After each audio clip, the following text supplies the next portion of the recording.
Bienvenidos a La Otra Aventura, un espacio dedicado al mundo de los libros. Jacques Benin Bossuet dijo que en Egipto se llamaban a las bibliotecas el tesoro de los remedios del alma. En efecto, se curaba en ellas de la ignorancia, la más peligrosa de las enfermedades y el origen de todas las demás. Ray Bradbury, por ejemplo, no solo se curó de la ignorancia, pues no podía ir a la escuela, sino que se convirtió en escritor en una biblioteca. Él mismo dice que pasó 3 días a la semana educándose en la biblioteca pública y dice que es mejor que la escuela. La gente debería ser capaz de educarse a sí misma. Al final de esos 10 años ya había leído todos los libros de la biblioteca y había escrito miles de historias. Claro que no cualquiera puede educarse a sí mismo, pero la biblioteca siempre es un gran inicio. Y hoy hablaremos, desde luego, de escritores que se formaron y trabajaron en bibliotecas y de esos lugares, como este en el cual hoy nos encontramos, la Biblioteca Castro Leal, esos espacios de la imaginación y la memoria. Les recuerdo entonces que fue Adolfo Bioy Casares quien escribió que leer era la otra aventura y que la primera era probablemente la vida misma. Estamos pues en la otra aventura. Empiezo con una rareza. Un escritor para el que la biblioteca ha sido muy importante, Stephen King, quien no contaba con los recursos suficientes para pagarse la universidad, por lo cual, mientras estudiaba en la Universidad de Maine, entró a trabajar a la biblioteca. Debió haber sido como un paraíso, pues conocía la biblioteca como la palma de su mano y leyó varios libros que en ese momento no habría podido adquirir. Ahí también conoció a su esposa, a Spruce. El gran escritor de bestsellers, el gran vendedor de libros, el autor que parece escribir como si tuviera recetas, proviene ni más ni menos que de una biblioteca. Por otra parte, el escritor uruguayo Juan Carlos Onetti estuvo en una biblioteca durante toda su juventud.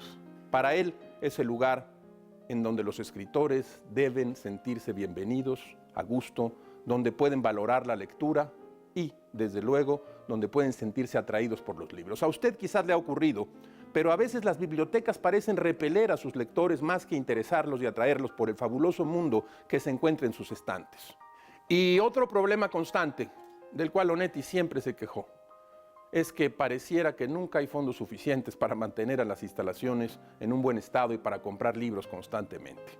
Las bibliotecas de Jaime García Terrés, de Carlos Monsiváis, de Antonio Castro Leal, son bibliotecas fundamentales de grandes lectores. Onetti fue nombrado en 1957 director de bibliotecas en la División de Artes y Letras de la Intendencia Municipal de Montevideo y estuvo ahí hasta 1975, cuando renunció. Usted estará de acuerdo conmigo en que un amante de los libros es quizá el mejor director de una biblioteca, sin importar si ésta es grande o pequeña, siempre y cuando esté abierta para todo el público. Sin duda, uno de los amantes del libro y de las bibliotecas fue Jorge Luis Borges. Él decía que siempre imaginó que el paraíso sería una especie de biblioteca. Borges adoraba los libros, para él representaban la plenitud de la vida y la existencia. Su biblioteca ideal sería aquella que contuviera todas las posibilidades combinatorias de las palabras y todos los libros del pasado, del presente y del futuro. De hecho, Borges diseñó su biblioteca ideal en un cuento llamado La Biblioteca de Babel, escrito en 1941. Si ponemos atención, quizás se parezca en sus dimensiones y en su aspecto casi de sueño a estar perdidos dentro de la red de Internet, pero con la gran diferencia que en la Biblioteca de Babel solo hay libros valiosos y nada de basura. Según Borges, esta biblioteca es un universo que contiene todos, absolutamente todos los libros posibles. Y además, esta biblioteca ha existido siempre, incluso más allá de los hombres y de las lenguas que hayan existido. Su distribución física es más o menos así. Se trata de un complejo compuesto por un número indefinido de idénticas galerías hexagonales, en medio de las cuales hay ventilación. La distribución de las galerías se reduce a 5 largos anaqueles en cada muro que cubren 4 de los 6 lados. 2 de las caras de cada galería dan a un angosto zaguán que va a otras galerías.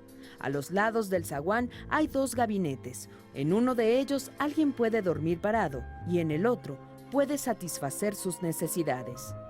Más allá hay una escalera espiral que se abisma hacia lo remoto.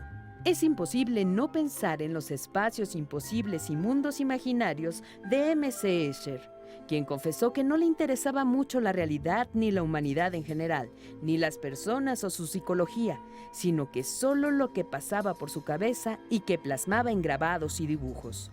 Como Borges, solía representar por medio de su arte mundos parecidos al nuestro, pero imposibles en la realidad palpable y física. Quizá la biblioteca que soñó Borges con sus bifurcaciones y laberintos bien la pudo haber diseñado Escher, al menos en su realización física.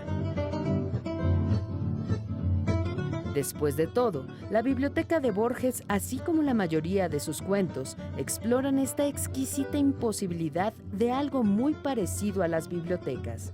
Y estos mundos, usted, si se atreve, se le presentarán en una biblioteca, mucho más que en cualquier librería.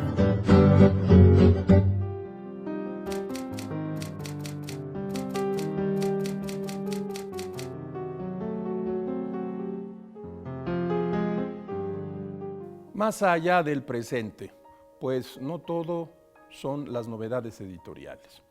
El Distrito Federal cumple 190 años de su creación, el Distrito Federal, no la Ciudad de México. Hay un libro de Raúl Contreras Bustamante, publicado por Editorial Porrúa, si quiere usted conocer la historia del Distrito Federal y como entidad federativa, Historia y Perspectiva, publicado por Editorial Porrúa. Esta ciudad, que algunos conocen también como la sucursal del infierno, tiene cronistas sensacionales. Uno de ellos, Salvador Novo, que escribió precisamente un libro que es La vida en México, en la Ciudad de México, en 1824.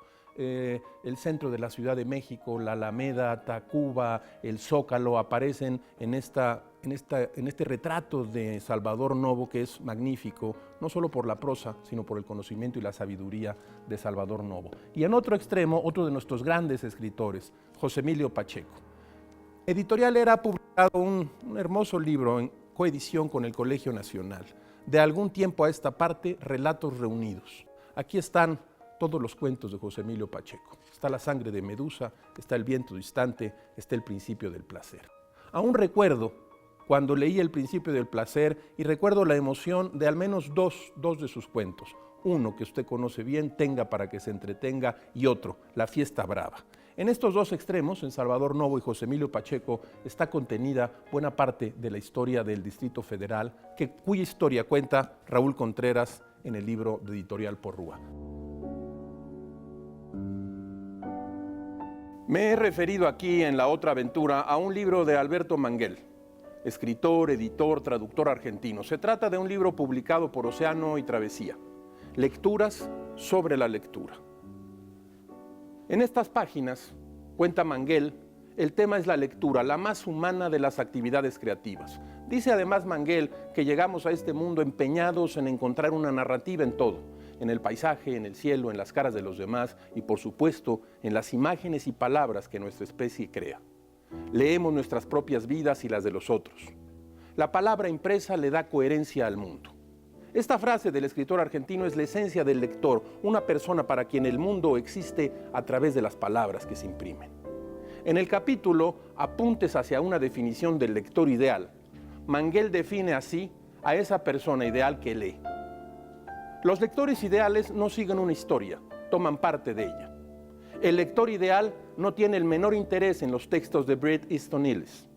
El lector ideal tiene una capacidad ilimitada de olvido y puede apartar de la memoria que el conocimiento de que Dr. Jekyll y Mr. Hyde son una persona y la misma, que Julian Sorel acabará decapitado, que el nombre del asesino de Roger Ackroyd es fulano de tal.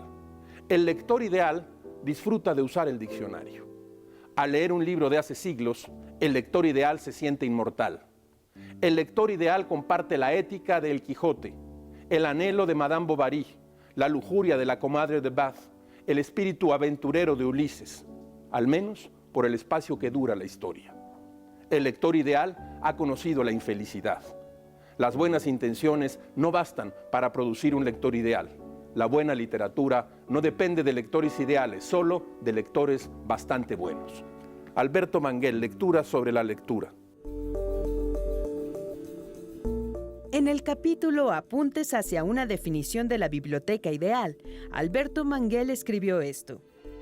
La biblioteca ideal es de fácil acceso. Ni escaleras altas, ni explanadas resbaladizas, ni una confusa multiplicidad de puertas ni guardias intimidantes deben imponerse entre el lector y los libros. En 125, Richard de Furnivall comparó la biblioteca con un jardín cerrado. Cada libro en la biblioteca ideal hace eco con algún otro. La biblioteca ideal es una antología eterna que siempre se renueva. La biblioteca ideal es la vez popular y secreta. En la biblioteca ideal un lector jamás siente que no es bienvenido. Cada página en la biblioteca ideal es la primera, nunca la última. La biblioteca ideal no es un osario. La tarea imposible de un tirano es destruir la biblioteca ideal. La biblioteca ideal, como todas las bibliotecas, guarda por lo menos una línea que fue escrita para ti.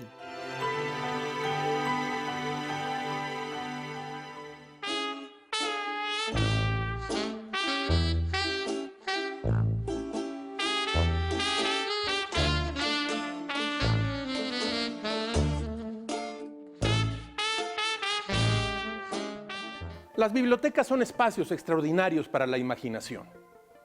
Agradecemos a la Biblioteca México de la Ciudadela que haya recibido a La Otra Aventura. En este conjunto de extraordinarias bibliotecas de grandísimos lectores, Carlos Monsiváis, Jaime García Terrés, Alichu Macero, Castro Leal. Así las cosas, el público encontrará en esta ventana un escenario por el que pasan como ráfagas la felicidad y la desdicha de escribir gajes del oficio, aforismos, frases, máximas. La biblioteca ideal no es un osario. Hemos llegado al final de esta emisión y esta aventura. Soy Rafael Pérez Gay y los espero la próxima semana. Abres una puerta y detrás de ella aparece un mundo. Eso es un libro.